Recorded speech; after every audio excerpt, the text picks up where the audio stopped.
أعوذ بالله من الشيطان الرجيم بسم الله الرحمن الرحيم ربنا هب لنا من أزواجنا وذرياتنا قرة أعين واجعلنا للمتقين إماما رب هب لي من لدنك ذرية طيبة إنك سميع الدعاء اللهم علمنا ما ينفعنا وانفعنا بما علمتنا وزدنا علما وارنا الحق حقا وارزقنا اتباعه وارنا الباطل باطلا وارزقنا اجتنابه وصل اللهم على محمد وعلى آله وأصحابه وأتباعه أجمعين الحمد لله رب العالمين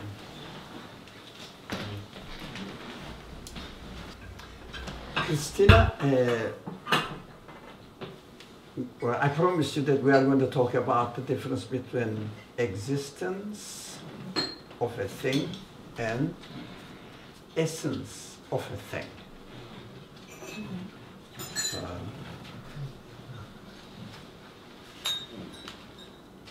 There are many schools of thought, of course, many ways of thinking, developing this. There are many books written about it. I haven't read really. What is my conclusion? Existence of a thing is to be combined with the essence of a thing, but we have to make the locus or loci of the locus of the existence carefully.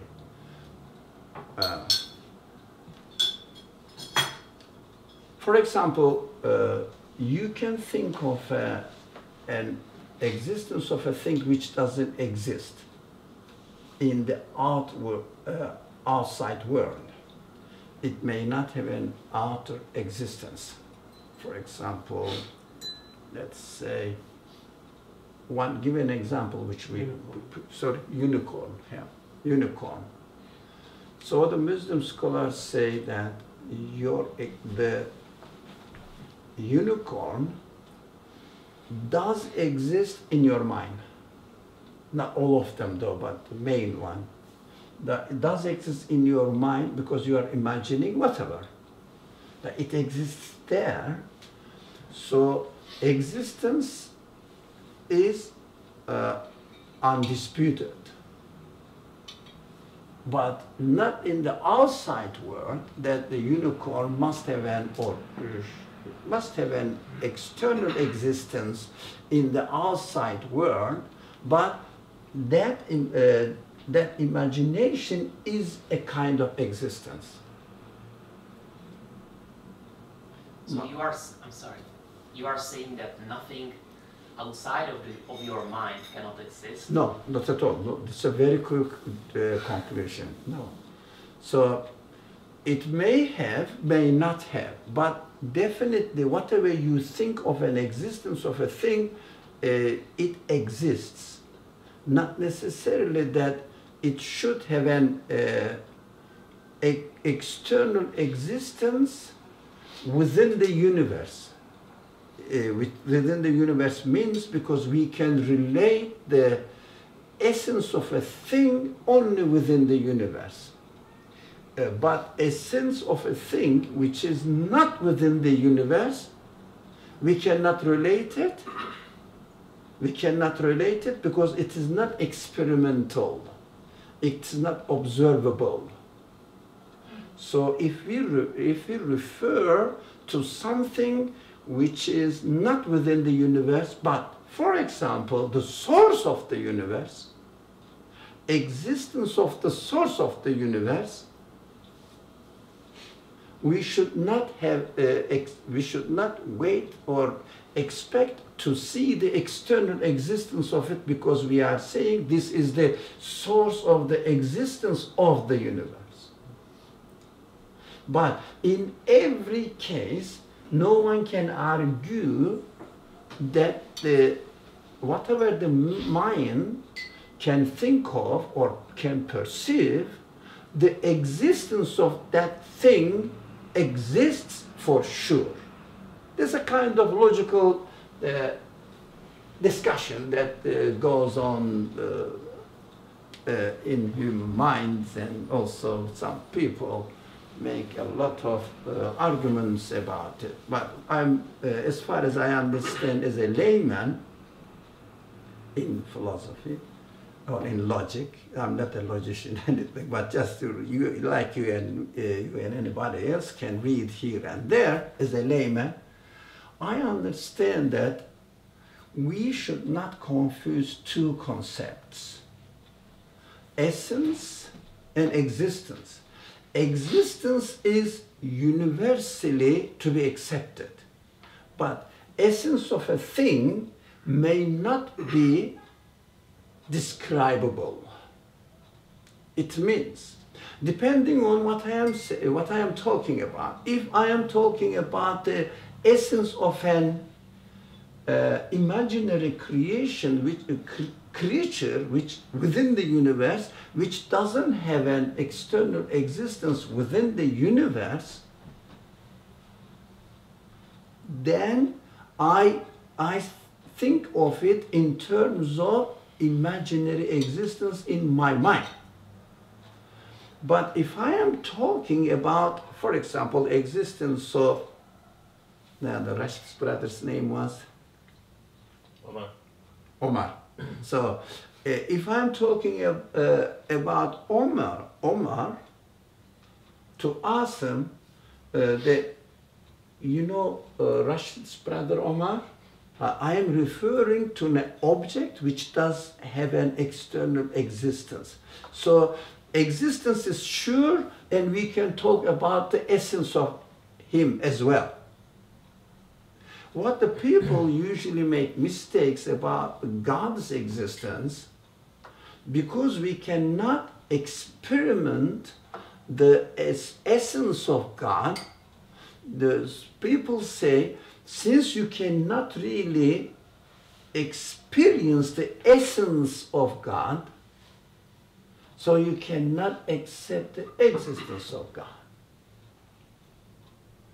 But by definition, God is not within the universe. So I can, by definition of God, which is the source of the existence of the universe, so I should not look for an experience of him. But logically, I cannot deny the existence of him, because my logical thinking is real. It means I can say if something has an existence, its existence either can be contingent, which is dependent, or its existence can be necessary. But logically we know that, for example, this is the carpet or Omar. If the carpet was not made, carpet would not exist. It has a maker, because its existence is not necessary. It may not exist. Omar's existence is also contingent. Did you decide to make yourself? So it means you are subject to continuous change. Your existence has a beginning and end. It means you have a contingent existence. So your contingent existence depends on something else. And the whole universe, with all the parts within it, are contingent existence. No one can say that an atom has to exist. It means its existence is necessary, because if something is within the universe, because the universe is subject to continuous change, they cannot sustain anything in the universe, cannot sustain its existence by themselves. They are all dependent. We cannot stop changing. We cannot stop being subject to a change. That's why our existence, we understand, contingent. If my existence is contingent, if I have no doubt about my existence, so my existence needs a necessary existent one in order to be explained, because I am contingent, I am dependent. I depend on what? Something must be. So this something, which is the source of existence of all contingent beings, must have a logical conclusion, necessary existence. So this necessarily existent one is the creator of the universe. That's very logical, and we cannot say, oh, where did you get this idea? Through my experience, any contingent being, any made being, any being which is subject to continuous change needs a source of existence. They cannot make themselves, that's logical. If someone says, no, I believe or I accept that carpet made itself, I say, I will never buy into this idea, but if you say so, please go ahead with your idea. I cannot share it. I cannot approve it. It is made. Because it is subject to continuous change, because it has a beginning and end, logically, every moment of change is a beginning or end of the existence of that thing. For example, give a very simple example, make it simple to understand. Baby, I was a baby. And once I was a young guy, but I am a little bit old now, not much. Am I not? Am I really very old? Hamza? So, you see, I'm subject to continuous change. I have a beginning and end. That's very important. Every moment. I'm continuously changing every moment.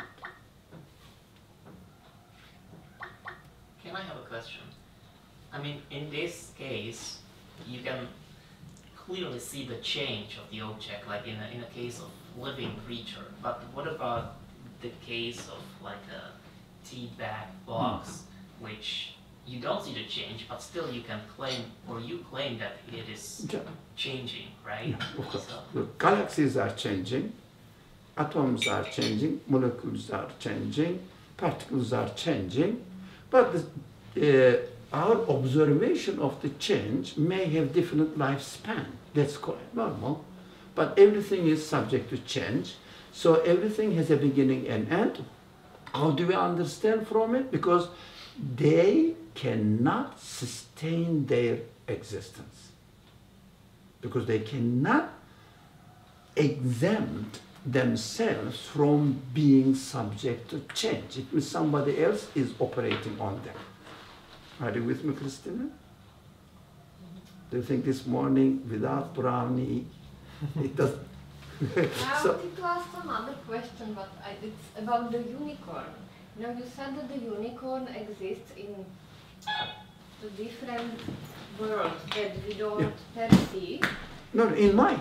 It's your imagination. But does it exist? Like, you know, if there is this universe that we perceive, you know, made of atoms and, but then if it's in our mind, is it having some other existence somewhere else? No, it is, we have to understand that the objects with their qualities, we cannot separate the existence of an object from their qualities. It means, for example, Again, Omar. Do you mind? It's okay. Omar exists. But we cannot really, for example, take Omar's cells away and talk about Omar's existence. Omar's shape, Omar's color, Omar's hair, Omar's, I don't know, heart is beating. All together, all the qualities make what Omar is. So in this world, we have to accept that, we have to understand that we cannot abstract the existence of a thing from its qualities. That means, what are we talking about? A piece of stone, together with its qualities. We have to say it exists together with its qualities. What are we talking about? Imagination, color, shape, all other qualities. For example, Omar's feelings. We may not be able to put them in material form, doesn't matter. Throughout our experience, throughout our experience, we know that Omar has feelings. So, although we may not give an external existence and shape to the feeling, but this is called synthetic statements, that's called premises. Synthetic, it means depends on experience. For example, I'm jumping now, not to confuse. We cannot make a synthetic statement about the absolute necessary existent who is the source of the existence of the universe. So it's not synthetic because we cannot experience it. But all our statements in this world are synthetic. It means I can experience it. I may not have it in the form of an object. So if I take Omar's feelings, Omar's memory, Omar's imagination, power to imagine, and carry on, there will be no Omar. Carry on, take Omar's cells. So what we understand from here, Omar's existence does not consist of only Omar's material, biological or physical body. So imagination is an entity within the existence of Omar. So imagination is a created being, but doesn't have to be in the form of a material being. Imagination is given existence by the necessarily existent one or necessary existent one. So we understand whatever we see in this world which exist are contingent, and they are dependable or dependent, and they need for an necessary existent one for any human mind to explain their existence. First, they are not necessary to exist. Omar doesn't have to exist within the conditions of this world.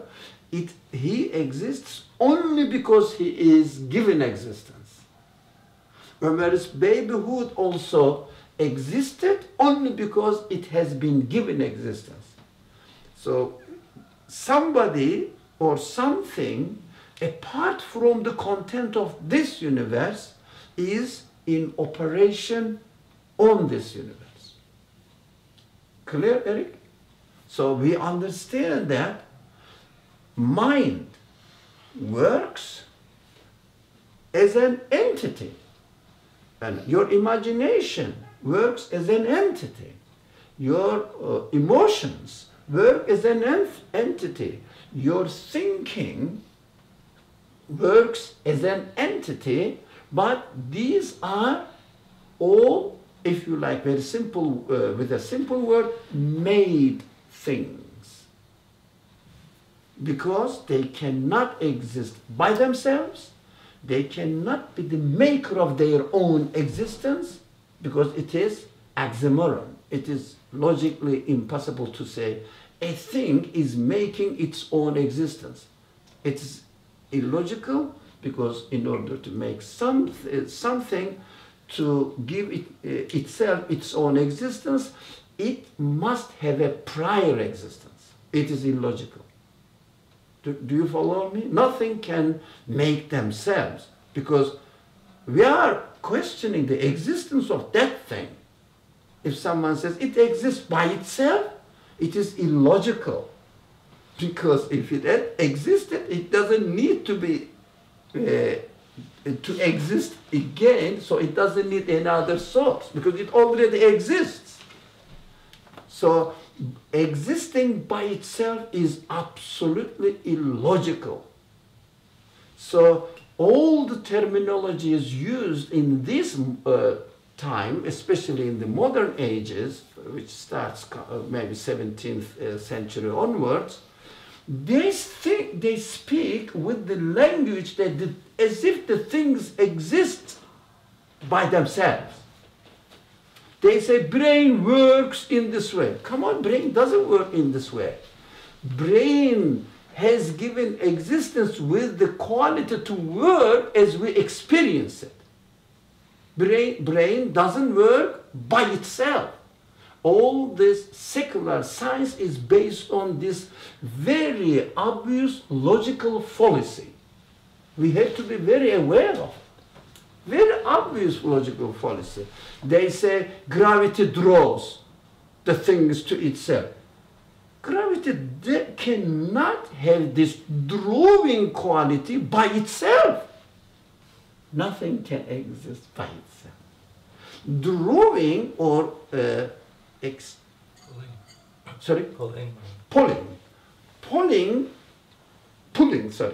pulling power has in an independent existence from gravity, whatever we say.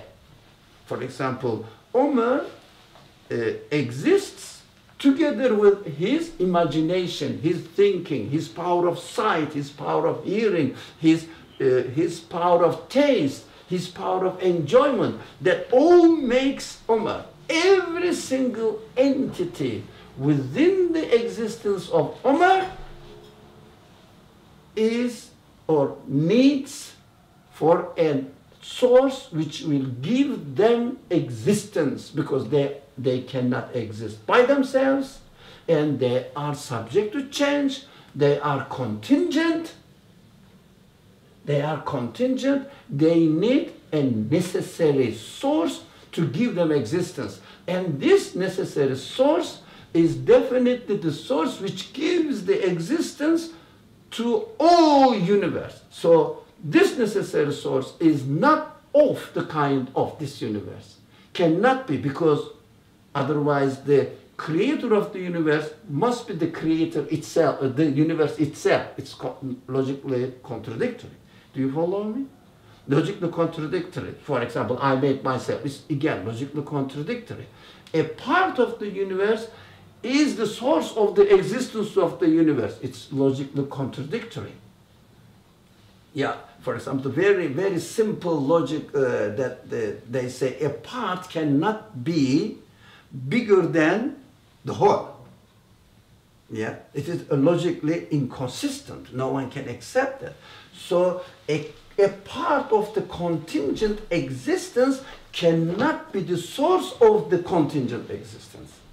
That's when Islam says La ilaha, that means this. It's very logically, not very logical. I would say you cannot really logically discard this idea or reject this idea, La ilaha. La ilaha means there is no God in this world, which means there is no source of existence within this universe. Because the universe itself is contingent, a contingent thing needs a necessary source to give it its existence. So it's needed to exist. It's in need of existence.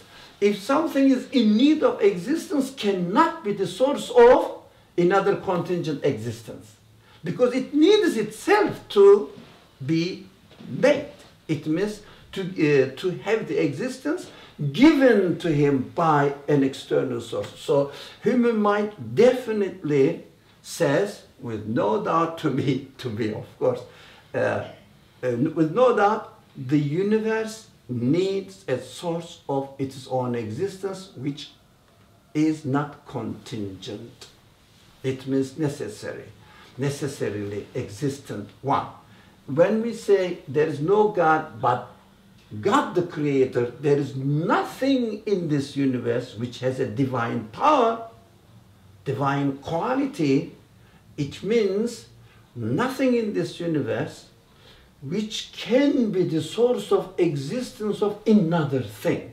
But it itself is in need of being made or being given its own existence. La ilaha means the very the first part of testimony of the teachings of the Quran is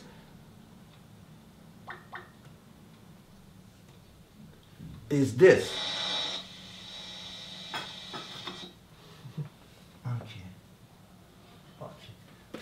Okay. Are you comfortable, everybody, on Skype? I think there's no voice from there. It's all right. They must be comfortable. So, sorry? Can I ask a question? Let's complete this. What was I saying? La ilaha. La ilaha means testimony. It means if a person accepts this idea is fundamentally what the Quran teaches. Everything is there. It is in Arabic. Most of the people must be familiar with it. La ilaha illallah. You must have heard this. Yes, couple of times. Yeah. La ilaha illallah is the backbone of everything. If someone thinks about religion, especially the religion of Islam, other religions as well. And in the Old Testament, you see La ilaha illallah, exactly the same phrase. There is no God, there is no deity on earth but God the Creator. So it is the backbone of all monotheist religions. So half of at least maybe a little bit more than half of the world population believes in La ilaha illallah, generally speaking. Right? 1.5 Muslims, 1.23 Catholics, only Protestants included. Not many Jews are not big in number. So, yeah, maybe more than 3, definitely 3 billion people somehow identify themselves with at the basic La ilaha illallah, which means this, what we have been talking. There is no deity, there is nothing in the universe which exists and its existence is necessary. Even in Hinduism, there's aspects of monotheism. Yeah, Hinduism as well. Yeah, they say the Creator is something beyond this universe.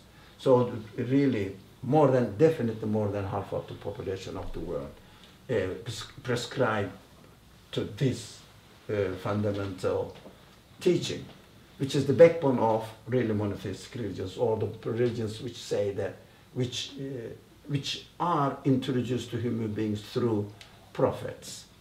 It means there's messengers, really. So when we say La ilaha, it means nothing is essentially necessary in its own essence, necessary to exist by itself in this world.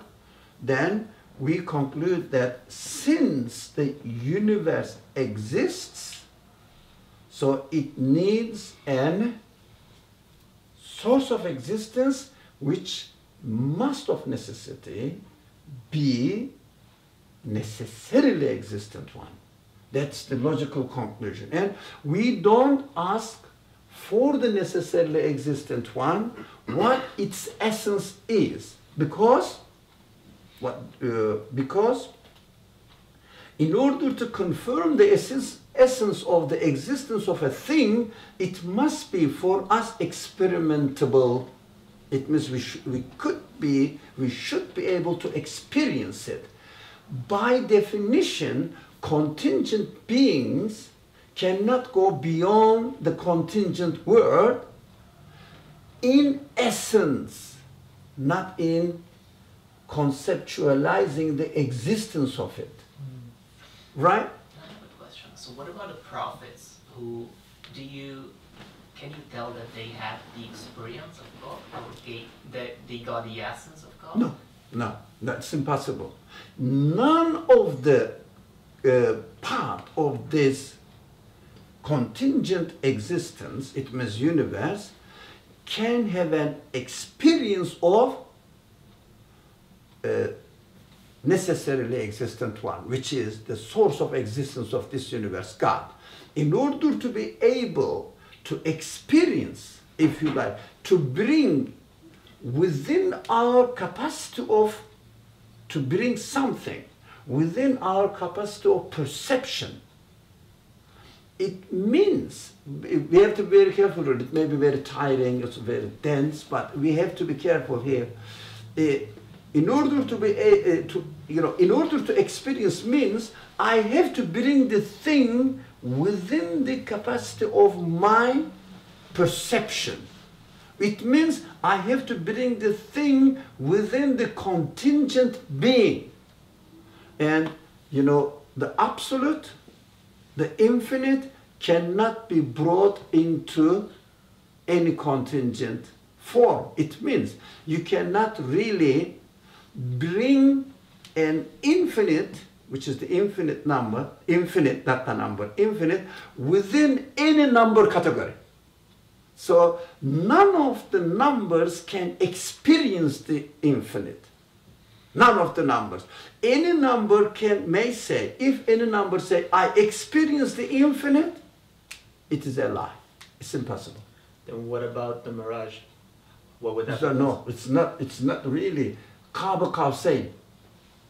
Getting closer, being sure, being certain of its existence, not really going into infinite. Or it means necessary. It means if something, if anything is contingent by nature, it is, it means its essence is contingent. Are you with me with contingent? Yes. Cannot encompass necessary. Any number cannot encompass infinity. It's impossible. But, mathematically speaking, as some number n going to or getting closer to infinity but never touches it. That's called Kav-Kav-Sein. It's called Kav-Kav-Sein. It means n going to infinity. Do you understand that? You may understand. He understands. Yeah, going to infinity. But going to infinity never means reach it. It is impossible. It means for any contingent being cannot. So if we say that I am made, it automatically requires me to say somebody made me, who is God, because it is necessary. This existence, the source of existence, must be necessary one. So God is described in the Quran like this, the absolute necessary one. That's it, so simple. It means, with the language of the theology, the Creator. We have been talking about the matter with the language of philosophy. Now, if you turn it into theology, we say God is the creator. That's by definition. And the creator, by definition, must be necessary and absolute and beyond, but very careful here. That's what we need to make the distinction between essence and existence. The essence of which is beyond the capacity of human beings or any created beings, any part of this being. But the existence of which can be approvable by human mind, conclusion, in the form of a conclusion. There must be so. There must be a creator. This universe must have a creator.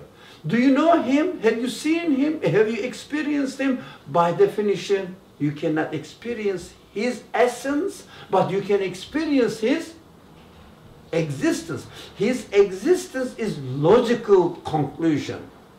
His existence, his logical conclusion. Do you see what I mean? So, do you believe in God? Yes. Why do you believe in God? Have you seen it, etc.? I believe in the creator of this universe in order to explain the existence of this universe. I am bound to. Logically, I am bound to. Or if you like, I am hardwired. Whatever it is, that's how we are. That's how we are. We should not contradict ourselves. We should not deny our reality. Saying that, nah, I don't care. Yeah, whoever made the universe, I don't mind, none of my business. Maybe it's happening by itself. These are very cheap way of using one's human qualities. You know, it's very cheap. It means you are not using yourself as a human being. You are contradicting yourself. You are denying your reality. So Ali, but can't we like get a little bit of an of a sense of the essence of God? Because his qualities, the qualities of any maker of anything, are then reflected in the thing that he makes, as you always say, that the qualities of God are demonstrated through the creation. Be careful. The qualities are not the essence? Be careful. Be careful. You are approaching the case from an absolutely illogical base. Why? You are saying God's qualities are reflecting themselves, manifesting themselves in the creation. No. You cannot make this statement. But you can make, I know what you mean, but you can make the statement in a way that it logically will be consistent. I see the qualities are manifested in these contingent beings, pointing to the existence of their necessary source. Okay. Now we have to speak from. I see, for example, I'm looking at Omar, and I see that Omar has a shape. Omar's cells has a shape. Omar's eyes and ears and body has a shape. Although maybe his imagination and way of thought may not have a shape, but they have in other kinds of existence. And this shape is given to him. Yeah. Right? It's a synthetic, it's a synthetic sentence. It means I can experience it. You know, he has a shape different from the sun, right? It has been preferred a different shape from others. So the source of the shape, or let's make it a little bit one step ahead, the source of the existence of shape of Omar needs a necessary being. So by looking at Omar's shape, I say the source is the shape giver. That's what you mean. Shape giver. The essence of this shape giver, because it is first a necessary being, so it is beyond the perception of my capacity. I don't talk. That's what the wisdom scholars say, that we cannot speculate on the nature of God. By definition, you cannot. So we say that a necessary being exists, and this necessary being is the source of shape giving. It means in Arabic, musawwir, the one who shapes, gives shape. For example, Omar, when you look at an Omar, it exists. But since its existence is contingent, so we can easily say that the one who gave existence to him must have a necessary existence, and it must be the source of the existence of this contingent being, these contingent beings. It means he has his own existence, I don't know the nature of it, and he is the creator, a giver of existence. But do I know the nature of it? No. Am I, the essence of, the nature of means essence of his creatorship? No. Do I know the existence of his creatorship? Yes, absolutely. That's my logical conclusion. I cannot deny myself. I cannot contradict myself. I cannot go against my human qualities. It means we shouldn't deny this reality. It's so simple. So what the people make a mistake. One, they take the existence of God first and then speak. That's the biggest mistake. Yeah. The second biggest mistake, they start thinking of the essence of God rather than existence of God. Yeah. Right. So, does it make sense? This is what the foundations of belief in God really for most of the people who doesn't want to believe in God, they argue from here and there on the sides. For example, confused with essence and existence, and say, where did you get this idea of God? It is gained, it is acquired. It is not really, or it's learned, it's acquired. It's not really natural to your being. You learn it, they say. But not because I learned that I believe in God, because what the community or the general public teach me about God, I don't accept.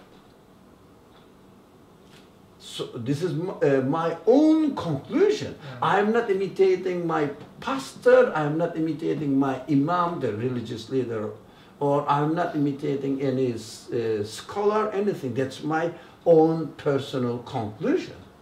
So everybody must have his or her own personal conclusion.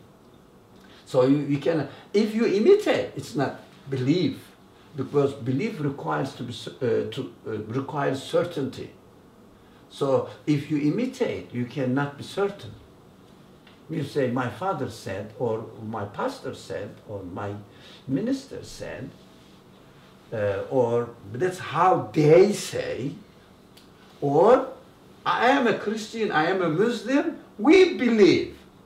These are not Or belief. even the prophet said. Or even the prophet said, right? Like, Not because prophet said. yeah, not because No, because my own self-analysis, analysis of my own being, I conclude that nothing has necessary qualities in the universe, and for me, in order to explain these contingent beings, I need a source that's my own self concludes. So there is no divine, there's nothing in this world which has divine power, means necessary qualities. That means La ilaha, there's no deity, there's no God. Illallah, the one who is the source of the existence of this universe. So a person comes, this person may be Moses or Abraham or Jesus or Muhammad, doesn't matter. A person comes, whoever comes, says, the creator of this universe, because they speak with the language of theology, That's a religious language. The creator of this universe told me that this phrase is to be delivered to you. So you have to think about it. That was my conclusion. So I said, this phrase is true. And then carry on, confirming whatever he brings to me. I don't imitate it. I confirm. So belief or religion is not imitation. Belief is confirmation of what the prophets bring to you. But these outward forms of, rituals, etc., for example, I have to conclude myself that I need to worship this necessary existent one. It means, what do we mean by when we say we have to worship the necessary existent one? It means the source of the existence of this universe. I have to admit. I have to accept. I have to get in touch with the rest of the creation in order to recognize the source of them or their source. That's worship. It means, for example, you are offered tea. You have to thank the source of the existence of the tea. That is worship. All right? But you're thanking, Risale, did you offer the tea or whoever offered you tea? Okay, Tarek or Abe. Abe offered you tea. You thank Abe not as the source of the existence of tea. He is the transferer. It means he is the vehicle, like a postman. Yes? The real letter is written by somebody and the postman is bringing it to you. We think, thank you, postman, but as soon as he goes, we open the letter. Yeah, because what the sender is saying there is my main concern. What we think, thank you, Abe, go. Go away. Right? So don't stay in between me and my creator or the creator of the tea. That is worship. Right? We have to do that. In every action that we experience in this world, we have to make a right decision of worshipping by discarding, disqualifying as to be the source of the existence of the things we receive, we exchange, we interact in this world. Saying, air, I breathe, and it is the source of my life. No, it is just a postman. The source of my life is the one who gives life to me by or through air. Air is just like Abe. It is not the source of the creation of tea. Air is not the source of the creation of life. Air doesn't have life in itself, and plus air is subject to continuous change, and so it needs to exist by giving its existence to it by someone else. So we know, we breathe air, and then I am alive now. Thank you, God, for giving me life.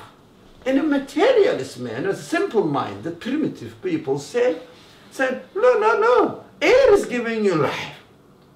He said, go, man, go to the primary school and learn how to read and write alphabet first. You don't know how to think. You are very primitive. So we breathe air and say, praise be to God who gave me life. That's very important. That is worship. That's worship. So what was the question? I said worship is important. Where did it come from here? Anybody? Rituals in regards to rituals. The form of worship, not the essence of worship. The form of worship may be taught by the prophets that you have to, for example, worship God, and God told me that you can worship in this way. All right. I mean, let's say, for example, Alhamdulillah, or praise be to God, and when and how, these are outward form of religion. These are rituals taught by God, through the prophets. But the essence of belief is personal conviction. So this shouldn't be the outward form, or the rituals of religion should not be confused at all with the essence of religion, or what we really believe is. So we cannot imitate in belief. So the faith is personal. I can get to that by myself through I have to, yeah. However, the rituals have to be taught to me. Okay, oh, it's all right. For example, you can say 1, 2, 3, 4, 5. All right? You can count the numbers, and mathematics teacher tells you these Arabic numbers are written in this way, 1, 2, 3, and you imitate your mathematics teacher. How do I write 2? Like this. Okay, I will like it. You imitate mathematics teacher. How to write 2. But the numbers are within yourself. You have to discover. All the mathematics rules are within yourself. You have to discover it. But he may teach you, help you how to discover it, but you have to confirm it yourself. You cannot imitate mathematics teacher saying that m equals to how do you say m equals to e equals to mc squared. Sorry, e equals to mc squared. You say E equals to mc squared. Why my physics teacher taught me this? It is maybe valid for a child. It needs to be proven. Yeah, it needs to be proven. So it is valid for a child, not for a grown-up. Yeah, so you have to prove. Yeah. And the other thing is, you said that I thought was interesting was that, you don't thank air also because air doesn't need your thanks, first of all. Second of all, it's not going to do anything with it. Like the people who thank nature for like the existence of things, well, thank it all day long. It's not going to make any difference to nature, and it's not going to make any difference to you to thank nature for your existence, right? I mean, you should thank somebody who would at least appreciate your thanks. Okay. If you don't mind, I am a little bit today or critical. No, it's so, fine. but if you say, when you establish your explanations on this base, we've got to be careful. Why? When you say air doesn't need your thinking, but somebody may extend this attitude. Does God need my thinking? He's absolute. The God must be necessary one. So if something has a necessary existence, cannot be in need of anything by definition. By definition. So why do you thank God then? We said religion means being consistent with yourself. Religion means this. Don't contradict yourself. Very simple. You conclude something, be honest to yourself. So, are you pleased when you are offered the tea? That something exists, the pleasure, the joy is an existence. That it's something exists. So you experience this, and at the same time you are given, or you have other qualities, not only enjoying the tea, appreciation. That is an independent existence in your being. So you have to appreciate. Another human beings have millions of different qualities, maybe billions, really numberless. The Muslim scholars say human beings have numberless qualities, endless qualities. We cannot get to the end. It means not absolute, but we cannot get to the end. We cannot count to the end. No, there is always one more to be discovered. as we talk today in the macro world, and in the equally in the micro world, there is no end. So we have these qualities. So you shouldn't contradict yourself. You are happy. You need to express this happiness. So you have to say, I'm pleased. With whom? With whom? With the air or with the life giver? That's worship. We need to express thinking. If we don't, we are naughty children. Why? You know the naughty children, when they get the toys, they forget that, to thank the one who uncle or auntie brought the toy to them. They start playing with the toy. And the mother kicks him or her by side. Thank you, or thank her.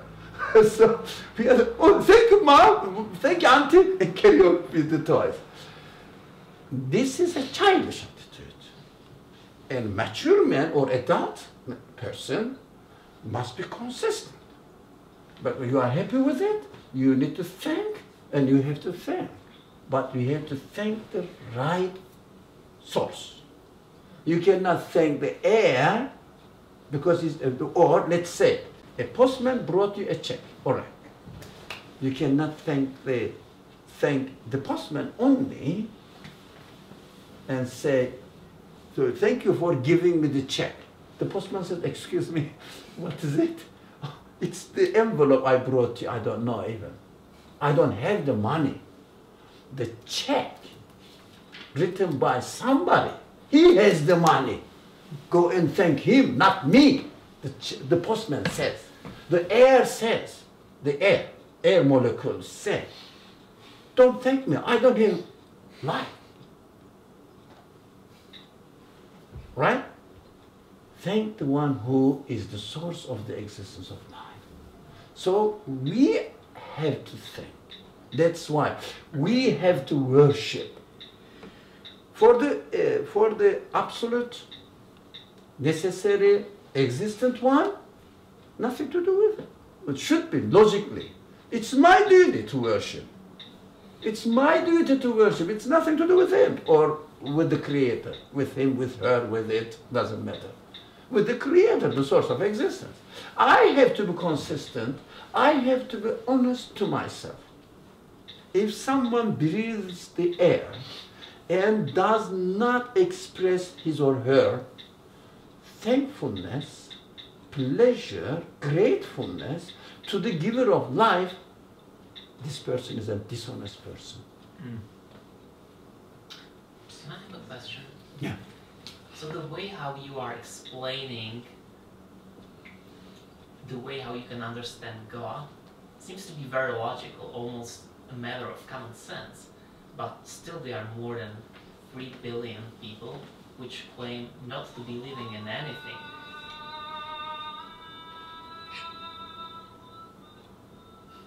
Why is it so? Why not everybody? Everybody's free. Is following the God, is accepting this. The people are free. So what does it tell you about the Creator? But the Creator, from my own experience, made me free. Either I thank my father or my mother. She prepared me food as a means, of course. Or I don't. I may be honest. I may not be honest. I'm free to be honest. I'm free not to be honest. So if I had to be honest, I would be a robot, not a human being. I am a human being. That's my reality. I know that I have been given free will to choose, to confirm what is innately instinctive in my being, or to deny it. I am free to reject it. That's why I am how I am made. That's why in this world, I can be grateful to God. I may not be grateful to God. I am free. My Creator, whoever my Creator is, gave me this quality. That's how I am in this world. So I cannot blame anybody. I can blame myself if I am not honest to my reality. So my question, even more specific, would be why were we created with a free will so we can deny God? No, we can deny God. That's true. Why were we created? Ask him. I didn't create him. No, why the free will? I was see. created? Yeah. What I see, I have to be in this world. Realistic means I have to experience my own reality in this world. I find myself with eyes to see. I'm seeing, right? You are seeing. That's my reality. I find myself with ears to hear. I'm here. If someone speaks to me loud enough, I hear. I find myself to have free will. I have to use it. I have to use it. I find myself to have free will. I have to use it. If I ask why, it means I am going into the very area or field of eternal, necessary being and asking him. It is not within my capacity to go out of this universe. I have to be realistic with myself. Okay? I have been given a trust that's called in the language of Islamic theology. Everything is given to us in the form of a trust. All right, I'm giving you the tea. You are free, whether you thank the creator of the tea, or you may not. That's, you are free. I made you free. So you will investigate in order to experience your freedom. Which way should I choose? Which is right, which is wrong? Otherwise, we would be, to me, I'm not asking him, I'm experiencing my own reality and trying to make sense of my own reality. Then if I didn't have my free choice, I would be a robot and I wouldn't really discover the mystery of the qualities of the creator of this world. It means I wouldn't be able to relate myself to my creator. For example, from the very basic of my existence, I say, my creator has given me my basic existence. So he must exist. He's letting me know through my experience that he must exist. Essence of it, the nature of it, I don't know, but he must exist. So I have been given, for example, wisdom, knowledge. So I understand that the source of my existence is or has absolute knowledge, absolute wisdom. All right? Use your, what was the word? Trusts in order to relate yourself to your source. That's why we are here. Of course, I sound today from the very beginning at a very logical way of thinking. That was the logical side of it, but human beings don't have only logic. We have, emotions, for example. Do you love your mother? There is no logical reason, really. She is somewhere else, you are here. I know that she's not with you now. So, for example, my mother died, passed away. I still love her. Her love is with me. She passed away, but it's my experience. That's my life. That's how I am. So we have many other, endless other qualities. So free will is the, from my experience, I'm not reading the mind of God.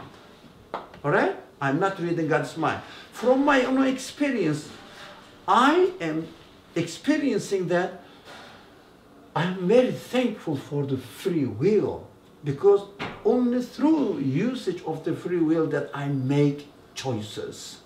Only through making choices that I am aware of what I am doing, I am making the distinction between right and wrong. That's how I am developing, improving my human qualities in order to relate these human qualities to its source, so that I will know exactly who my creator is. I wouldn't really be ignorant of it. I wouldn't really remain ignorant of it. That's what I am experiencing here. So thanks to the free will, we relate ourselves to our creator and get to know him better.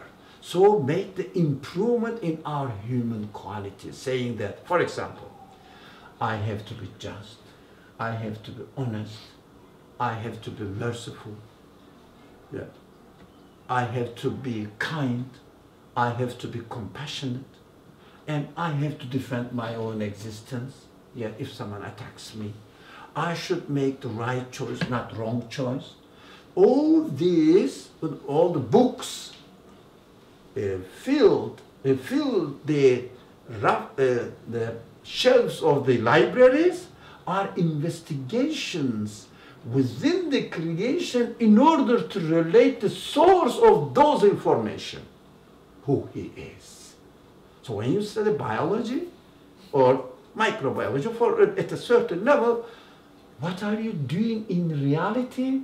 You are discovering step by step the qualities of the Creator. So you are relating all these things to him.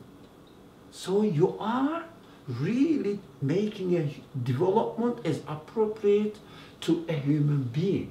We have to make progress.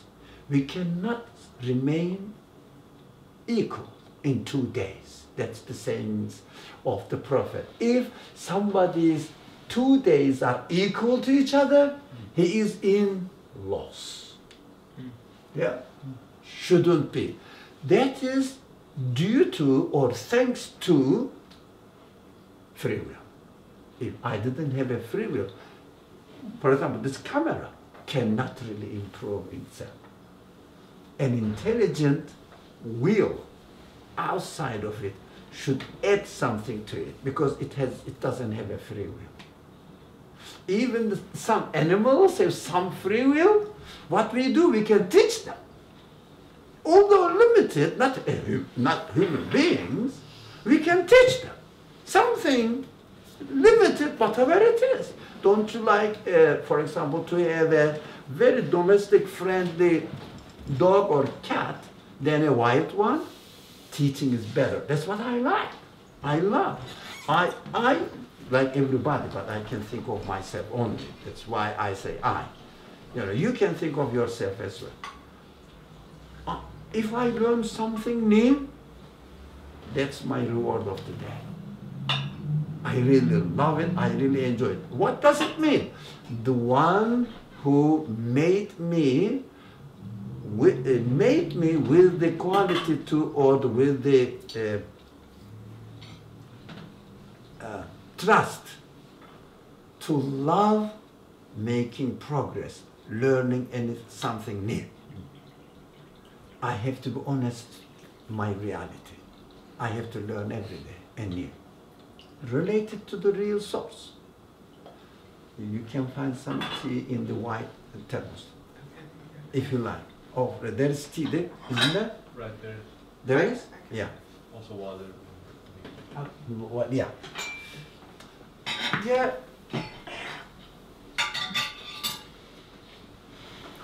So it is good that we have free will.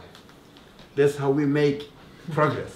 Yeah, As a human being. But it can also work the other way around. Yeah. Can you also see the free will as a tool of a fall of the human being? Oh, that is up to you. You see, if there was no option of making a mistake, there would be no option of making the right decision.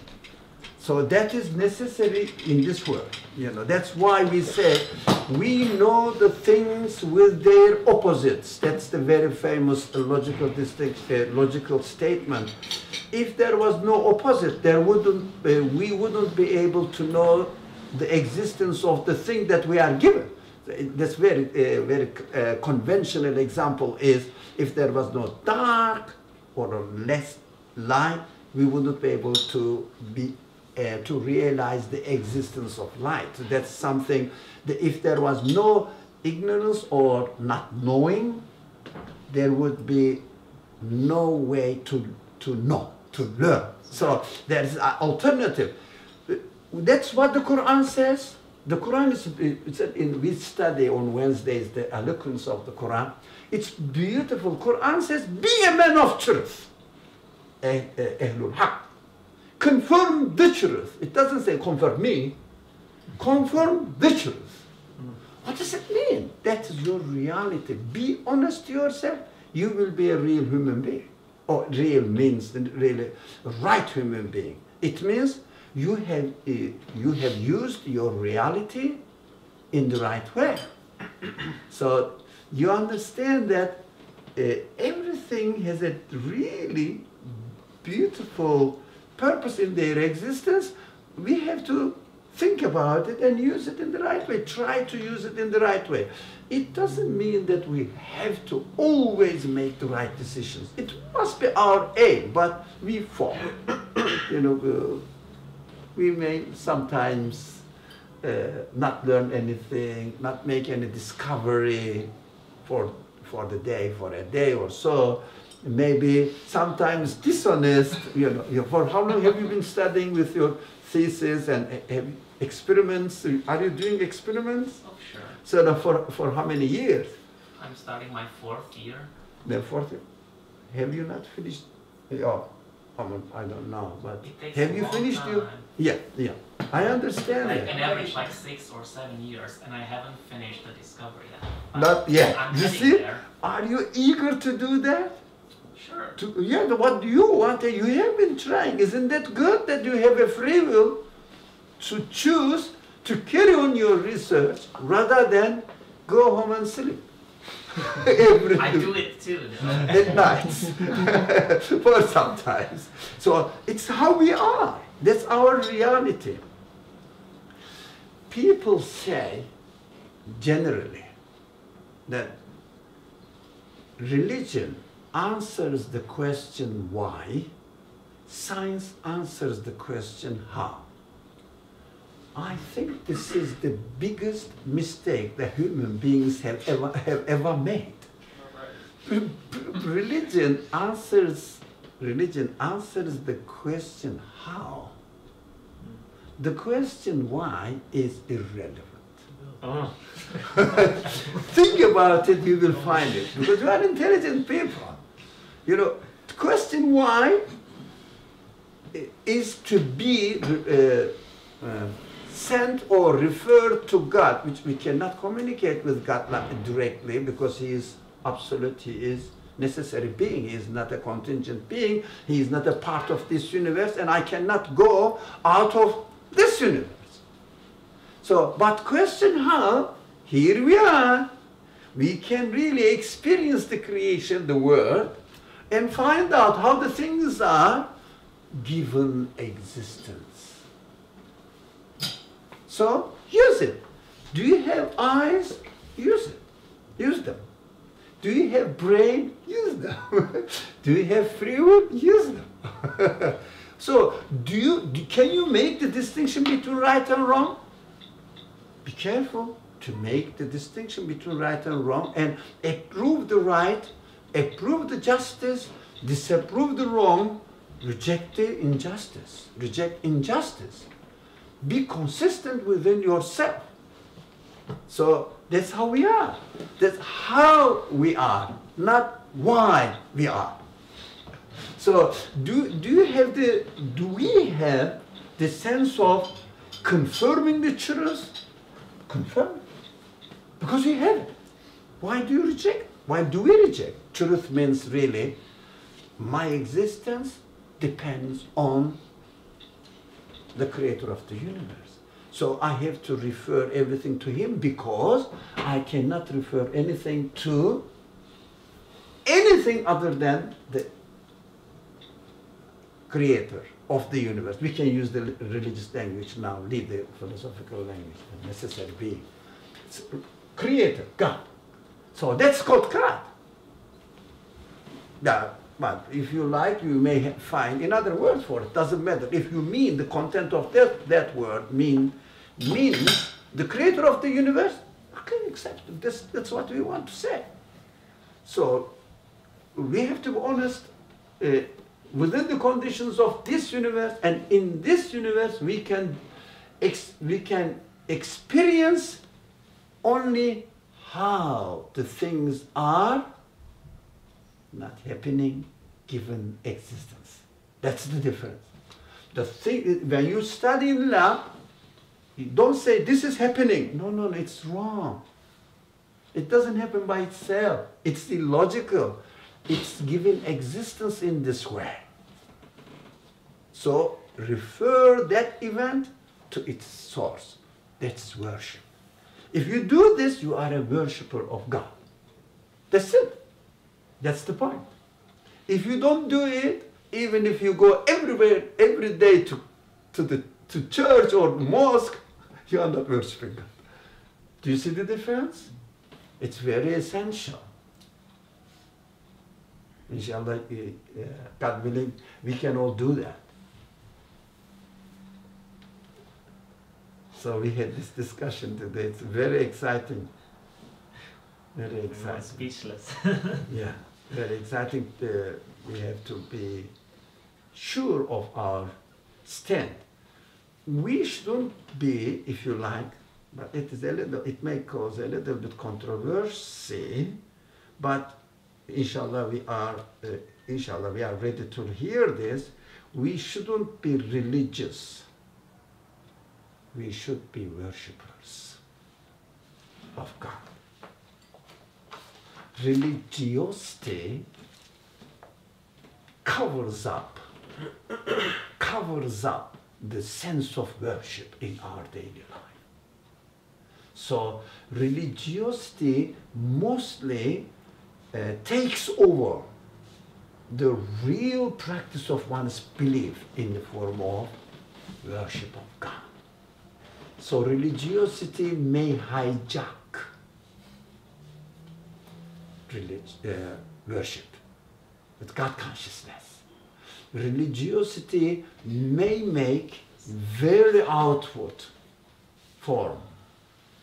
What do you mean by religion? I mean, following certain religion, and I don't care. That's my religion. You know, I go to church every Sunday, or I go to mosque every Friday. I pray my 5 daily prayers, and that's it. I'm done. Okay, so not being so the outward actions, Rituals. Like But- many other people can observe, basically, right? It's like Actually- extrinsic. Yeah. Say, please Yeah, complete your it's much sentence. easier to do that than It is an escapism. yeah. It is escaping, if you like, from yourself. It is not the way to utilize your own human qualities. It is running away from yourself. You know, cheap way of dealing with the truth. Saying that we are Muslims, or we are Christians or Jews, and saying, okay, what am I expected to do? Tell me. So you have to pray 5 times a day, or Christian, or go and come and to church and be a member of the church, and you have to make your denomination sure which denomination you belong to, and then follow your pastor, whatever he says, and that's okay. But you miss your life, whole life, from having the opportunity to worship God 24/7. Can I have a question? I would argue with that. I mean, being religious, it has also a certain value. I understand it, as Yeah. it provides you a certain framework to Yeah. do the worshiping. Yeah. So it has a value, it has Yes. meaning. Yeah. We shouldn't like overestimate it, but it has its importance. Yeah. Do you know? It has a meaning from the start. If someone says, I believe in God, or I have to follow religion, it has an existential reason for him to choose to be a religion from the start. For example, looks at the universe, which is experimental again, and it says, it cannot happen by itself. No, no, no, no. It must have a creator. That's very experiential. That's very true. Right? But afterwards, it has its value. But afterwards, doesn't carry on the same way as he started, she started. Leaves everything to religion because he says, I concluded that this universe has a creator. That is beautiful to start with. How about my life now? How about the creator of tea? How about the creator of my mind? How about the creator of my red or white, how did compulsive? Say the word? Red cells. Red blood cells, Corpus? erythrocytes, Sorry? Corpuscle? Corpuscles? Yeah. Yeah, I think. No, I don't know. I think you mean like red and white blood cells, erythrocytes. Cells, okay. Whatever. So, are you experiencing them as a gift? As a gift, as a trust from your Creator? And are you thanking your Creator because He has given you not millions, no, but is it enough to say billions of benefit? Billions and billions, trillions of benefit in your one day life? Everything is perfectly adjusted and given all the benefits to you. So are you really being thankful to the Creator of your one cell in your body? Or one of your, I don't know, member of your body, even your senses, emotions. For example, when you smell something nice, you like it, you enjoy it, yes? To be able to smell and to be able to recognize, to be able to enjoy it, they are all given. So we should not reduce religion to only outward form. Of course, it has a legitimate base, but why not to expand it and let it impenetrate into your whole life? It is possible. You can say, I can move my hand now. Thank God, the Creator. Yeah? I can, for example, I am aware that I need to move my hand because of awareness. I have to thank God who made me aware of my actions. I know what I'm doing. It's my consciousness. It's endless way of worship, including going to church or mosque and following religious actions. But what we have done here today, emphasize on the importance of worship, not the secondary part of it is on the religious rituals, religiosity or doing some religious actions. Only religious actions doesn't, if you like, make you an honest person. But religious life does not provide you with the sense of worship. But sense of worship makes you religion or religious. So sense of worship is the source of religious life. Religious life is not the source of sense of worship. That's what we have to make the distinction. It means our religious actions do not, if you like, give birth or produce belief, but belief is the source of actions. So we should give the priority to consciousness of worship, not other way around.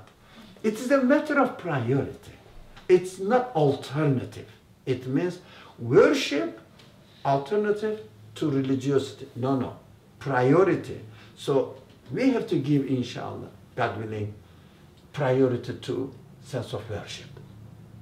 And means really use your human qualities. And my favorite word is, be honest to yourself. Don't cheat yourself. So inshallah we can stop here today. Okay. Yeah. I think we can stop if there is no question. No question? But you used to ask most of questions. Today you are very quiet. Because we are back. I asked a question, but it is a little bit complicated. Like, if you have this awareness, you know, like I find that it's very exhausting, you know, to live It's this really? way. It's exhausting. I see.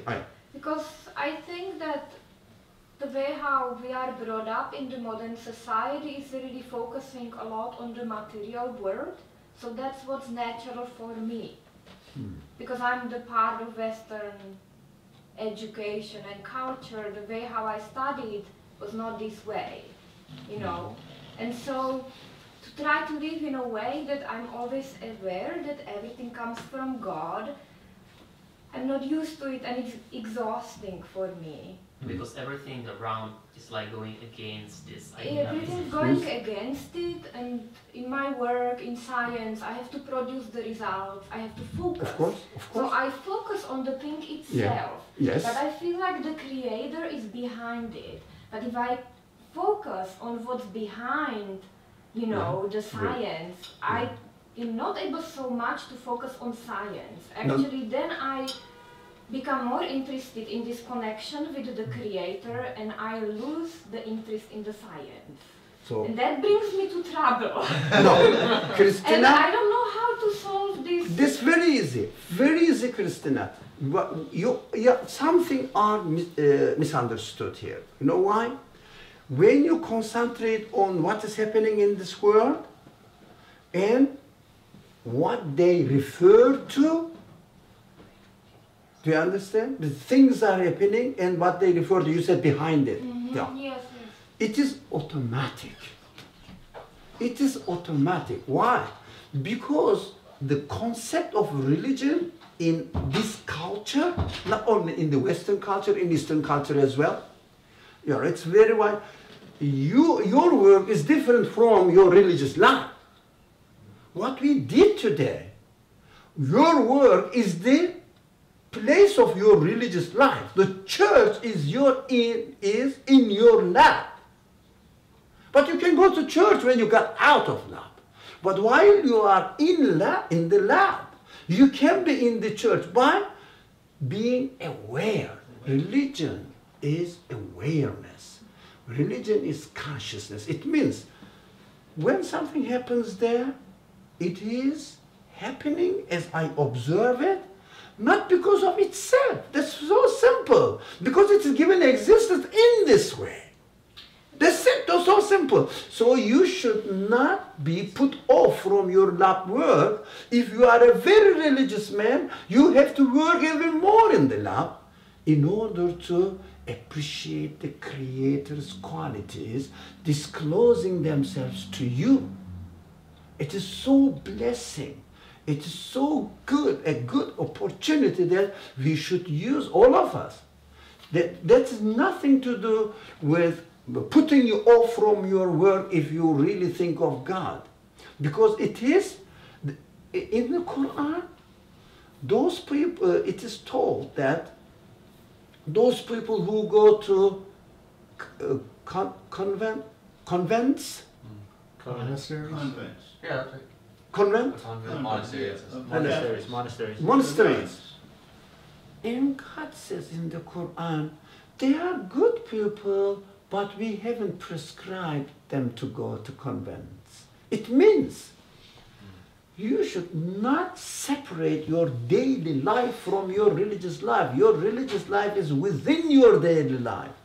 That pattern of thinking is not widely known, especially in the West. Religion is institutionalized. Now, Muslims are on the same way, institutionalizing the religion. They love it. They love it. So if the religion is institutionalized, you have to separate your life, and of course you live dichotomy. So you will have two personalities. In the lab, you observe what is going on independently of their creator. When you go to church, you think of God independently of your experience. It becomes inhuman. It's not human. It's very easy. So just make your experiments everyday study. It's the best thing for a person, for a human being, to be in a lab and observe what God's art is, how God's art is manifesting itself. That's really the blessing for you that you are working in a lab. So you shouldn't be tiring. I No, know it's this, very... but it's hard to do because you have to compete with the other people. I know the theory, you know, Yeah. and I try Practice to do that, but I find that it's very hard in practice. You practice it because the people around you, we all know what's going on in the discipline of biology. People love not relating the creation, the actions we observe in this world to its source, but to themselves. Just change the language. That's it for yourself. Someone may not agree with you. They have the right. They have the opportunity to disagree with you. Everybody is given the choice. You have to use your own choice in the way to confirm your own reality. We have to do that. We have to be honest. But it's also called, what you used to say, is training. It's a part Training, of your spiritual training. How training. you train your mind to think both ways. And then understand that everything happens because our Creator allows it to happen, and then He uses you as a vehicle to try to help other people, let's say disasters. Right? I'm a nurse, so if nobody gets sick, I get no work.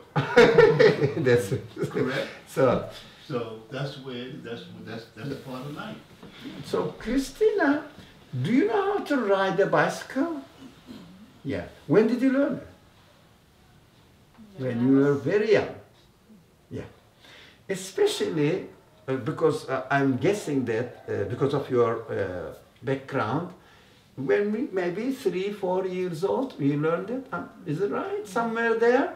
But in the poor countries, people can get a bicycle only after 17, 16, 20 years old. You know, they can have a bicycle now. For them, can you imagine how to learn, how they learn how to ride a bicycle? Oh, it seems to me in the beginning it's impossible. The first day, do you remember the first day you started, you tried, how many times you fell off the bike? Yeah, and then what happened to your knees? Scraped, all that. Sorry? The knees get scraped. Yeah, start bleeding all over. but You start with after training learning That's it, not what we're training with. after learning it, you don't realize even you are riding a bicycle. The life goes so smooth and easy. Just make the decision to, I'm going to learn how to ride the bicycle. We may fall 1 or 2 twice. That's quite normal. That's how we learn. You know, that's how we learn. If we don't make any mistake, we don't learn. That's how we are.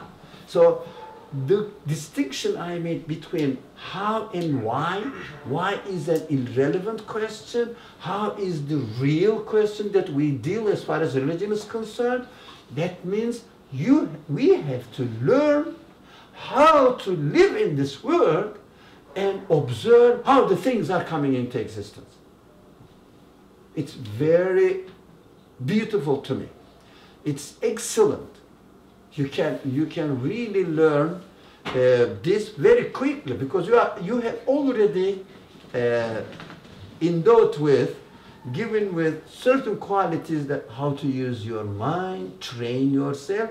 You don't easily make categorical, logical mistakes because you are trained. Right? Do you understand what I mean by logical, categorical mistakes or categorical, logical mistake? I don't know which one is true. Which one is true? Logical. Logical, categorical mistakes. It means categorical mistakes. You know that this is right, this is wrong. You know, logical mistakes. You have been training them. Your emotions accompany. Don't worry.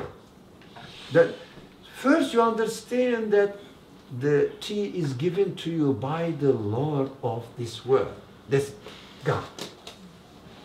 So your emotions turn their face to Him and say, thank you. I am pleased with my Creator. He's entertaining me. Accompanies it. It is the corollary of actually the very physical action that you are taking through your logical conclusions. So the senses follow. For example, first you remember what sacrifice that the mother made for you. And then, look, you smiled. You remember? Yes, yes, yes. That was something nice, enjoyable. Turn the smile to God. He created her for you. Right? It's very simple. You know, first make your mind up. And then emotions definitely accompany it. Making decision is the first thing. You want to answer? I think you answered. I think referring back to the science and how to see it in your life. I don't think we have to prove anything to anybody. Like you said, it's something. It's logical, and I prove it to myself. In yourself. So there's no need to prove it to anybody else. It's in you. Yeah. You don't have to prove it. You don't have to demonstrate it, or you don't have to claim something. It is your belief is you yourself. Right? You cannot borrow it, and you cannot really bequeath it to somebody else. Your belief is yourself. You cannot inherit belief from your father. You cannot really transfer it to your child. Everybody has to come to his own conclusion. Kind of mentioned this last Saturday when we were talking about Surah Al-Bashiyah. Lesta alayhim bimusaytir. You cannot compel, And if anybody, and even your child or your father, and also what is important, you cannot inherit either. Belief cannot be transferable. Knowledge is, but not the belief. Not the belief. You have to decide it. That's why we are responsible to make up our minds at the age of adult, if you like. No, before we are adult, we cannot make decisions. We are not responsible to make our minds up before the age of adult. That makes sense. Okay. Thank you. Okay, that's it. That was expected. We have been expecting your questions. So you're talking about this worldview affecting how someone operates in the lab or in daily life with biology. How do you do this with the study of history, for example, or sociology? Okay, you can do that. You can do that because at the beginning, at the beginning we said every quality of a human being has an independent existence, and this existence has some ingredients in it. Every ingredient has an independent existence. For example, your brain has its own existence, you have your own existence, your thinking ability has its own existence, you have to refer it, your memory has its own existence. as well. So from the memory, when you learn what happened in the past, this memory transformation comes into your life as an independent existence. So you have to really treat it as an independent existence. What am I going to do with this knowledge now that I have gathered from history? So you can say that this is created for me right now. But what? The memory of it. So you have to deal with the memory of it. You can say, for example, in the past, the society experienced this as a result of the creation of God. So you can say God created some societies with certain conditions, and within these certain conditions, they have made this kind of decisions. Of course, you don't know exactly how it is narrated to you, but you are responsible only for analyzing what is narrated to you, because you cannot go back into the past. If you could, you will be responsible for it. Go back into the past centuries and see how the people are observing them. It's a general statement, of course, not a very practical one. But, for example, studying philosophy, studying sociology, for example. When you study sociology or philosophy, how other people are thinking, you are learning how they are thinking. As you learn, that is if you like, these are data for you, data to analyze. And refer to this data is created by God and given to you. Appreciate it. And thank God for what He has transferred to you. But, of course, practically we may talk a lot, but I'm just really giving a very, if you like, concise methodology. How can we transfer any kind of phenomenon, which exists in this world, and utilize it in order to understand and appreciate the source of its existence. Any kind of event. Maybe knowledge, maybe imagination, whatever. Hardware, software, whatever. Everything.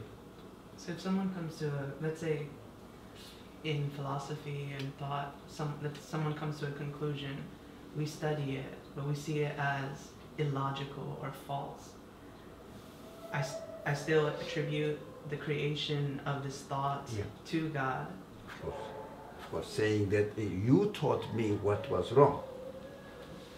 So 2 + 2 makes 5, somebody said. You say 2 + 2 makes 5, doesn't make sense, I cannot accept it. That's your version. God taught me this. I'm thankful, God. I'm thankful to you, my God. You taught me that this is a wrong statement. It's very simple, of course. I'm oversimplifying the case. And other times you see truth or... And then you take the pleasure. I ask the mathematicians how they find a good equation, how they are happy. They made a party. When somebody finds a good equation, they made a party in the department. If you find something interesting in the lab, what do they do? Oh, great! So let's have a party. Even if I don't find anything interesting.